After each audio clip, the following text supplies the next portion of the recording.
be extended a little bit.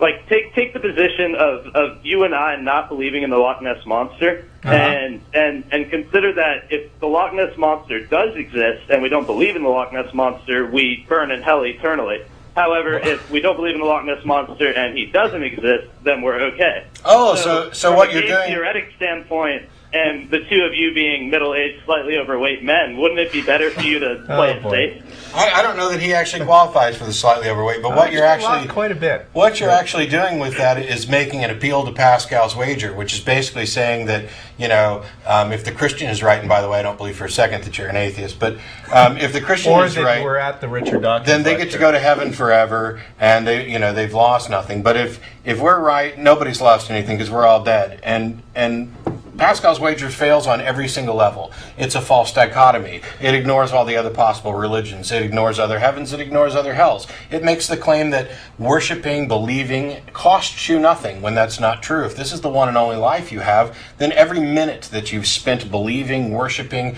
every dime that you've spent in deference to a God is wasted. So there's not a no-loss situation at all. And also, just because you happen to believe in one particular God doesn't mean you've avoided the hell of some other one. It's flawed start to finish, whether you use the Loch Ness Monster or Jeebus.